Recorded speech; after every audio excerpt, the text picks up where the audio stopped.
oportunidade de estar aqui com vocês mais uma vez. Obrigado a vocês por terem vindo, são vocês que fazem o evento. Revi amigos, revi alunos, conheci novos colegas, então, mais uma vez, grato por tudo isso. Tá? Tá bom, aqui tem o meu contato, caso vocês queiram se conectar, fazer ali um networking pela rede social. Esse é um perfil profissional. Lá a gente fala de Zabbix, lá a gente fala de Data Science, monitoramento, observabilidade, segurança da informação, cibernética, inteligência artificial, tudo que é relacionado ao nosso mundo de tecnologia da informação e comunicação. Vai ser uma honra tê-los lá na rede. Tá?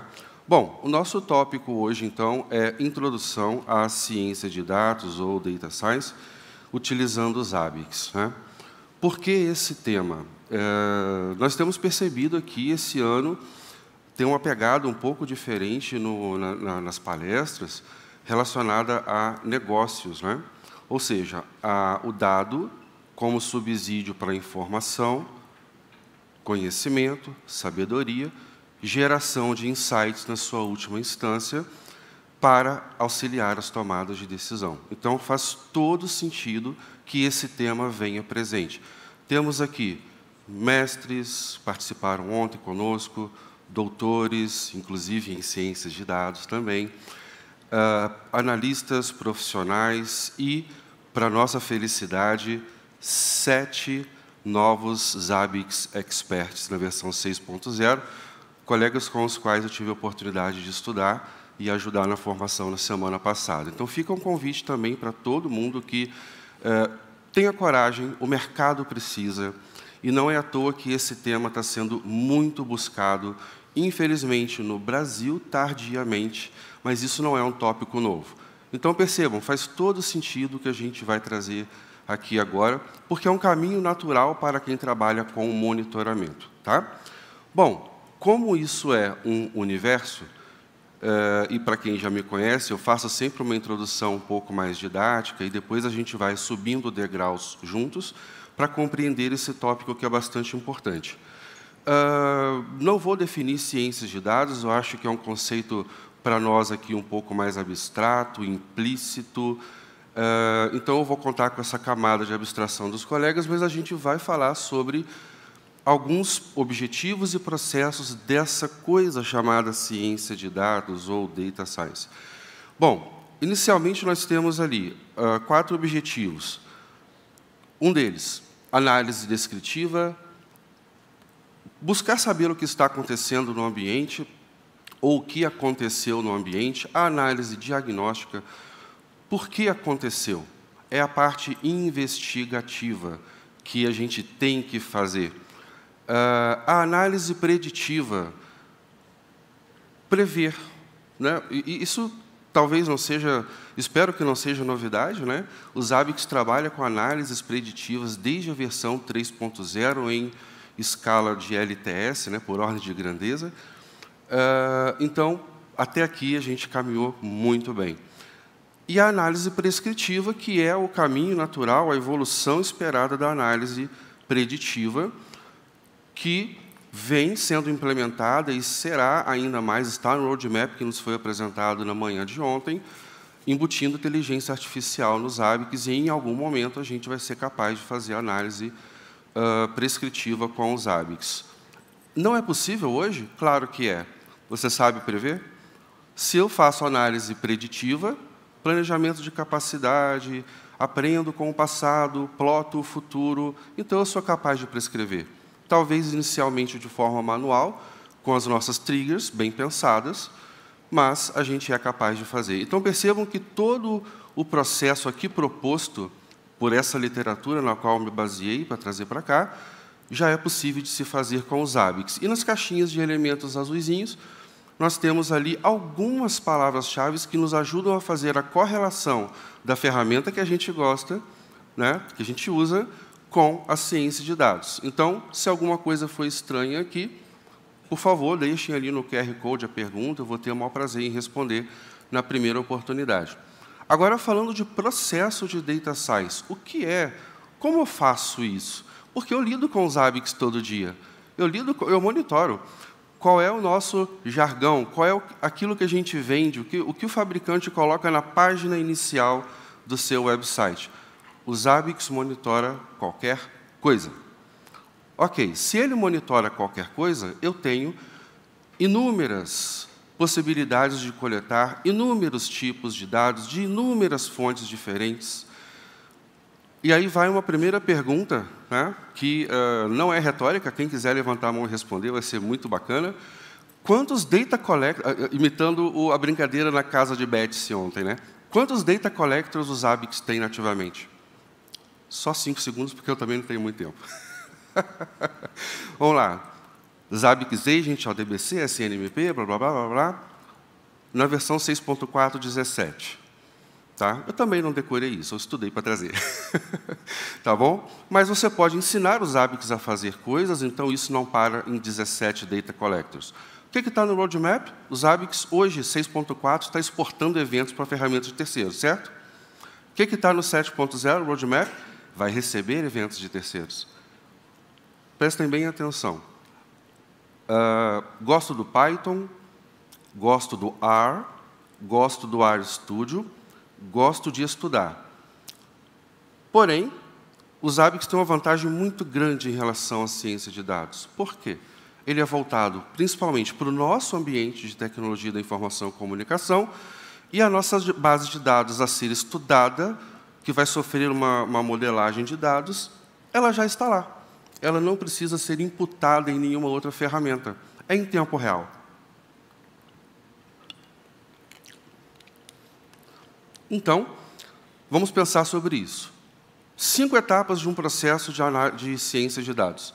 Obtenção de dados. Não preciso falar nada. Supressão de dados, ou normalização de dados. Fazemos isso com pré-processamento, principalmente.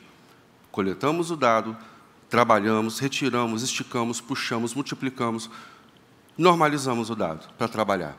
Exploração de dados. Utilizamos funções estatísticas, matemáticas, funções agregadas. Isso aqui a gente está falando de algumas funções, inclusive, novas na versão 6.0, 6 em diante. Lembrando que funções estatísticas a partir da 3.0, destacadamente. Modelagem de dados, classificação, descoberta de padrões, aprendizado de máquina. O Zabbix já faz isso? Sim, só não está escrito lá na nossa documentação, porque estava escrito no roadmap, por algum motivo, não está, pelo menos eu não me recordo de ter visto novamente, mas a partir da versão 6.0 já existe uma instância de machine learning, de aprendizado de máquina, de inteligência artificial, para descoberta de padrões comportamentais, monitoramento de baseline, monitoramento de anomalia, né? Geração de taxa de anomalia, aprendendo com o comportamento do ambiente. Isso é data science. Só que a gente não está olhando sob essa ótica ainda. Estou generalizando, claro, alguns já estão vendo isso. Modelagem de dados, falei, interpretação de resultados, a gente tem diversas ferramentas, os dashboards, dentro dos dashboards, os gráficos, gerando insights. E aqui vem um gancho muito importante. Tá? Os insights podem ser gerados de diversas formas. A gente fala em Data Science num termo chamado análise exploratória de dados. Todo mundo já ouviu falar? Alguém? Não? Análise exploratória de dados. Mas quando a gente coleta os dados operacionais, porque naturalmente a gente tem sido obcecado por isso, a gente deixa escapar uma coisa muito importante. O que você está exibindo para o gestor, para os tomadores de decisão, para auxiliá-los nesse processo executivo, estratégico que eles têm? Estou exibindo tráfego de rede, às vezes.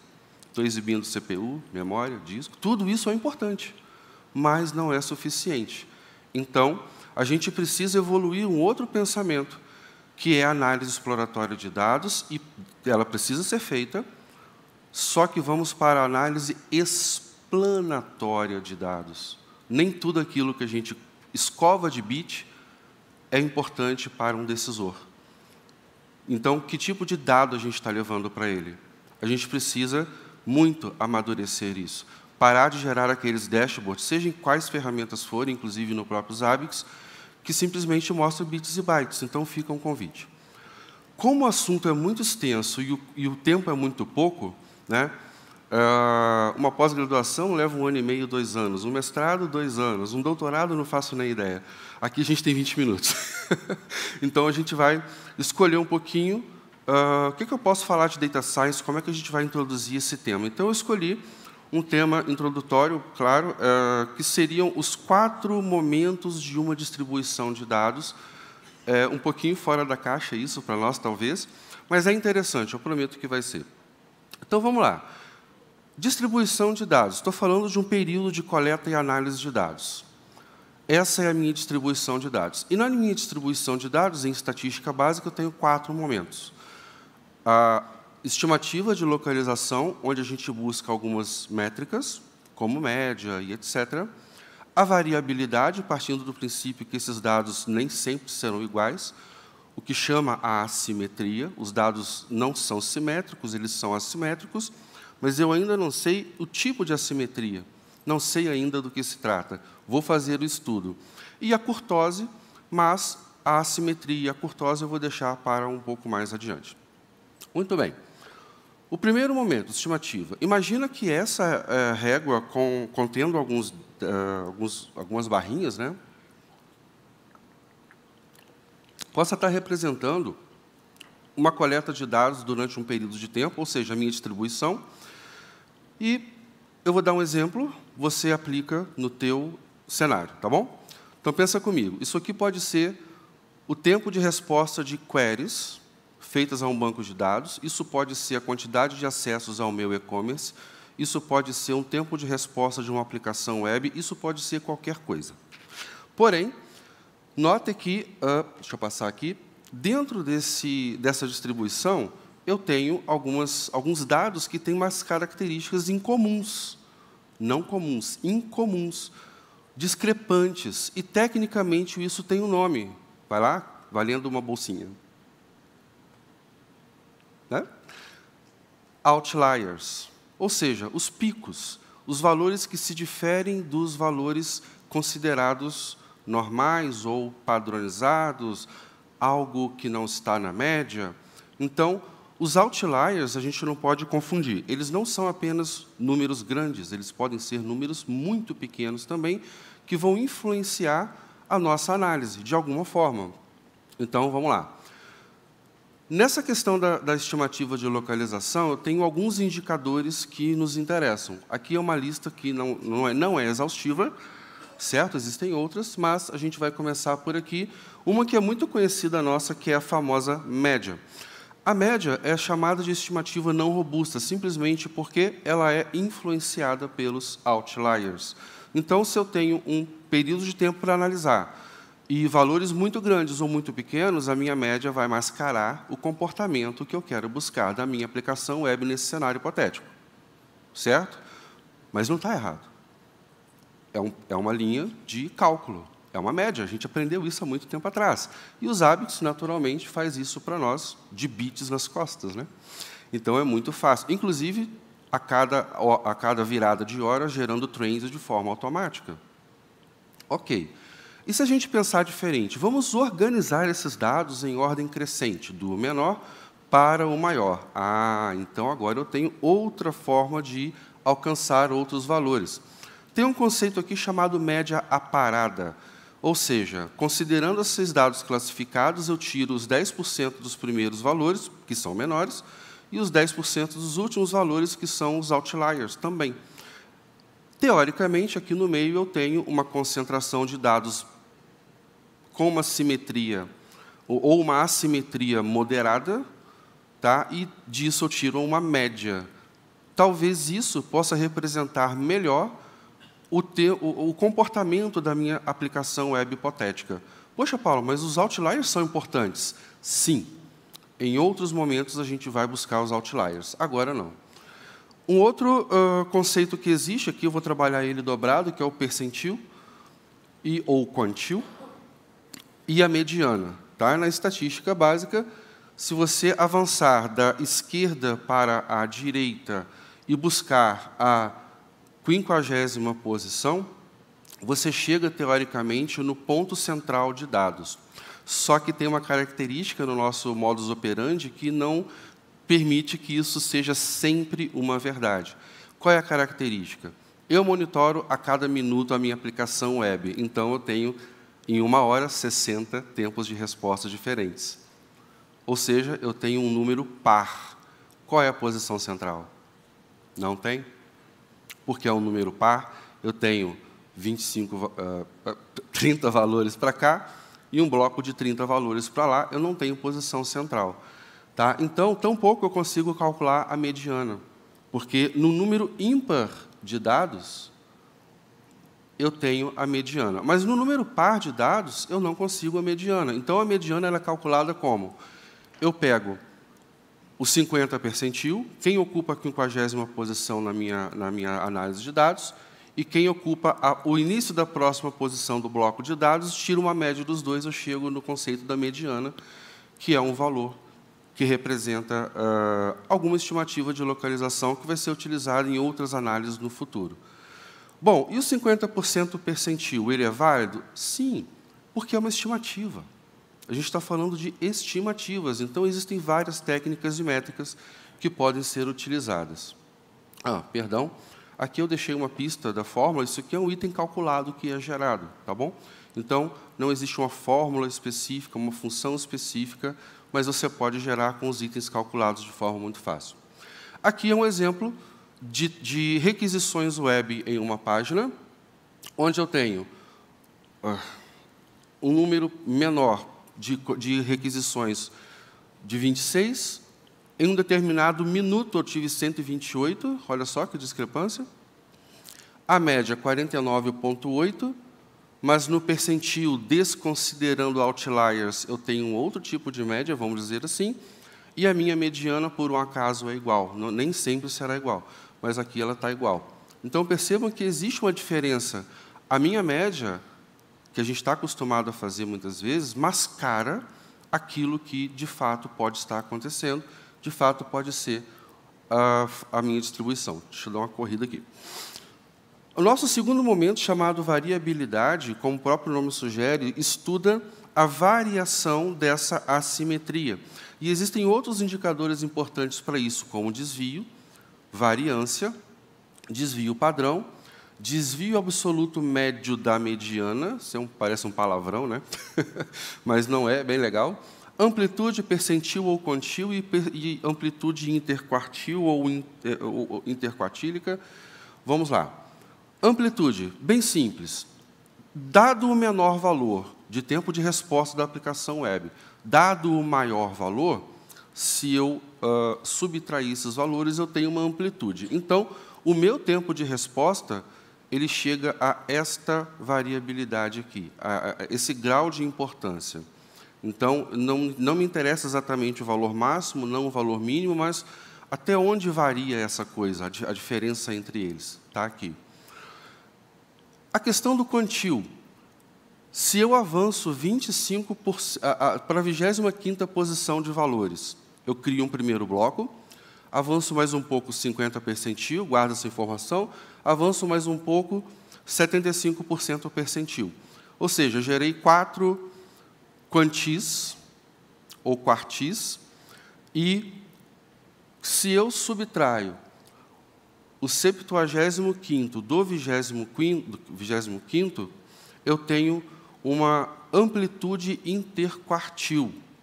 Ou seja, eu estou desconsiderando outliers para buscar a variabilidade dos valores do tempo de resposta da minha aplicação web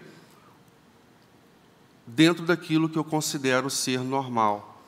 Ele varia, ok, mas o quanto varia? Então, desconsidero os outliers e procuro a variabilidade dentro daquilo que é normal, me gerando um outro insight. Então, são tão próximos que a variabilidade chega nessa casinha aqui pequenininha. Tá? Então, é um outro tipo de cálculo também. Essa imagem aqui é bem conhecida, é a imagem do desvio padrão. A gente falou de outliers. Outliers são desvios, são erros, mas não chegam a ser desvios padrão. Então, apesar de existir a variância, que é um outro tipo de métrica em estatística, para nós ela não é muito legal, porque é uma função quadrática, então ela não está na mesma escala que o nosso tempo de resposta ela não está na mesma escala da quantidade de acessos. O desvio padrão é algo mais próximo do nosso mundo. E é bem simples a compreensão, apesar de ser um pouco estranho. Eu vou procurar um indicador, que é o desvio padrão, e eu seria bom que ele fosse próximo de zero. Por que próximo de zero? Significa que as minhas médias estão próximas, né? Os valores estão próximos das médias. Só que aqui tem um problema, eu tenho a influência dos outliers, porque é baseado na média aritmética. Por isso entra a função do desvio absoluto mediano da mediana, que é a função média, implementada nos hábitos desde a versão 6. Ou seja, é um indicador de desvio desconsiderando outliers. Então, muito útil se você quiser saber se há anomalias no ambiente baseado no padrão comportamental. Aqui, novamente, requisições de um servidor web e o desvio baseado numa população total de dados ou numa amostragem, e aqui o MED. Olha como é interessante, né? O valor é bem menor, porque ele está desconsiderando outliers. Aqui fica um pouco melhor para nós, né? É coloridinho, inclusive. O melhor tempo de resposta, o pior tempo de resposta, a média, considerando outliers, e a mediana. Ou seja, a minha média, só que desconsiderando aquilo que foi anômalo. Então, ignorando o momento em que a aplicação deu uma escorregada, deu um soluço, qual é a média? Tá? Então, aqui a gente não está mascarando o resultado da média. Talvez um pouco mais justo. E, considerando isso, o desvio padrão aqui, considerando outliers, e aqui desconsiderando outliers. A diferença é gritante. Então, como que a gente está lidando com essa informação no dia a dia? Finalmente, o terceiro e quarto momentos da distribuição de dados, a assimetria e a curtose. Se a gente busca aulas ou vídeos na internet, eu fiz muito isso para compreender o conceito também, recomendo que façam. Aqui tem um papo um pouco chato, que é a assimetria. A skewness, né? A simetria, ela pode ser positiva à direita ou negativa à esquerda. Para nós é um papo um pouco chato, mas, traduzindo nos nossos termos aqui, os meus dados da distribuição, eles têm mais valores menores ou ele tem mais valores maiores? Isso é importante para você entender.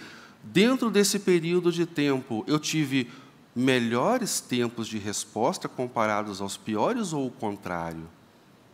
Entende? Então, a leitura nossa tem que ser diferente e não aquela leitura... Temos que saber interpretar. Tá? E o meu papel aqui é conduzi-los nisso. Juntando um pouquinho da função implementada de forma nativa, a partir da 6.0, de skewness ou assimetria, a gente tem um determinado indicador. Com a devida interpretação, que não tem muitos exemplos na documentação, ela nos aponta para o Wikipedia, então isso dificultou um pouco o estudo, chegamos num resultado. Cria-se mapa de valores e interpreta-se algo que não tem nativamente nos ABICs, mas avançando no estudo a gente consegue chegar, é um coeficiente de assimetria de Pearson. Ok, os meus dados são assimétricos, eu já entendi. Eles são diferentes, mas a diferença é grande ou a diferença não é tão grande? Isso é importante. Que é assimétrico, eu sei, mas é uma assimetria, não sei se dá para ler, é uma assimetria moderada ou é uma assimetria forte? Assimetria positiva ou à direita? Eu tenho mais dados menores, né? Tempos de resposta melhores. É sensacional. Eu tenho uma assimetria negativa, eu tenho valores maiores no tempo de resposta da aplicação web. E isso foi ruim naquele momento que eu estou analisando. Agora eu vou atrás de respostas. O que aconteceu? É o diagnóstico. Tá? Vou procurar saber isso. E a curtose? A curtose é um conceito estranho, mas é muito simples.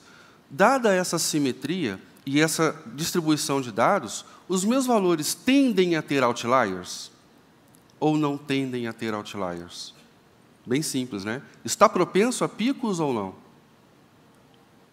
Bem interessante para você tomar decisões sobre preciso aumentar mais um servidor de front-end, preciso colocar mais um servidor de banco na camada de cluster, preciso fazer alguma outra coisa para que a minha aplicação seja perfeitamente atendida. Eu tenho pouquíssimo tempo, mas eu busquei aqui algumas aplicações.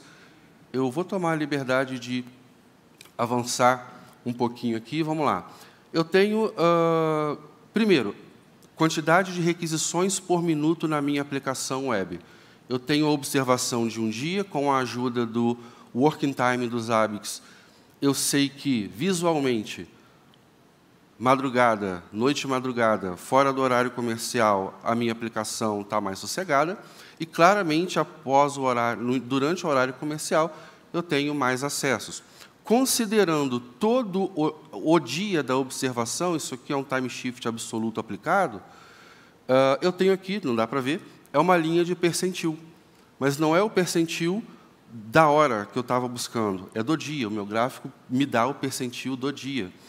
Tá? O percentil 50, tá? Que, no caso, dá 41 aqui, se não me engano, tempos de acessos por minuto. Na maioria das vezes, a quantidade de acessos por minuto foi 41. Bom, deixa eu pular um pouquinho aqui. Por tempo de resposta, eu vou explicar um pouco melhor isso. Mas tem insights importantes. Ó. A aplicação tem mais acessos durante o dia. Estamos desinteressantes? Dado a hora que eu estou... Por que eu tenho... Deixa eu voltar aqui. Ó. Aqui. Monitoramento de baseline. Eu estava aprendendo com a minha aplicação no passado e estava previsto que, em um determinado momento, eu teria esse tanto de acessos aqui da linha roxinha. Ao invés disso, o meu monitoramento de baseline, com as funções novas, baseline WMA e baseline dev, depois a gente consulta isso, me deu que não foi isso que aconteceu. Eu esperava, mas não aconteceu. Por quê? Insights. Por que eu esperava isso? Por que eu tive menos acessos? Então, isso é bem importante para nós. E aqui, baseado nisso, eu tenho o monitoramento dos desvios, é um gráfico evolutivo de desvios, e um gráfico evolutivo de desvio padrão, perdão, de anomalia. Né? Taxas de anomalia, que aqui não deu para ver, mas gira em torno de 10% de anomalia. Isso é muito importante. Você sabe quanto de anomalia tem na sua aplicação web hoje? No seu e-commerce, seja lá no que você monitora? Né? E a mesma coisa nós temos para os tempos de resposta. Então, meu tempo acabou, perdão, já estou saindo. Melhor tempo de resposta, pior tempo de resposta. Aqui eu tenho um percentil 25, percentil 75, e o IQR, que é a amplitude interquartil. Significa que, excluindo outliers, durante todo o meu tempo de observação, a variabilidade do meu tempo de resposta foi bem pequeno, o que significa que a minha aplicação, apesar de ter momentos bons e ruins de acesso, pelo menos ela está performando bem. Né? Então, quanto a isso, eu posso ficar tranquilo. Mas e o restante? Tá? Então, percebam que eu tenho a média e a mediana, que me levam para os desvios, que estão bem próximos de zero, ou seja, as requisições estão loucas, mas o tempo de resposta está bem adequado. A minha função média diz que está tudo ótimo, porque, excluindo os outliers, eu não tenho nenhum pontinho de desvio. O que significa que a minha assimetria é moderada, ela não é forte. A minha assimetria, os meus padrões estão sendo adequados. Novamente, monitoramento de baseline, então isso reflete os meus padrões, os meus desvios, os meus cálculos.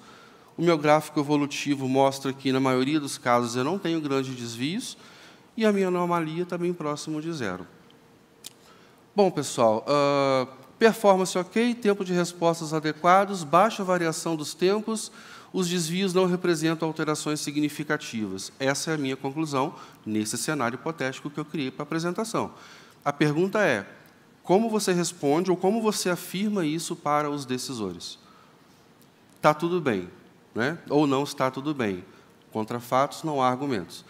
Gente, perdão, há muito ainda para se explorar, e o pouquinho que eu trouxe já extrapolou o meu tempo. Eu quero agradecer, e as perguntas eu respondo lá no stand da Uniride, passem lá, a gente bate um papo e vai ser um prazer. Essa foi uma pequena introdução. Aproveitem o evento, pessoal. Obrigado.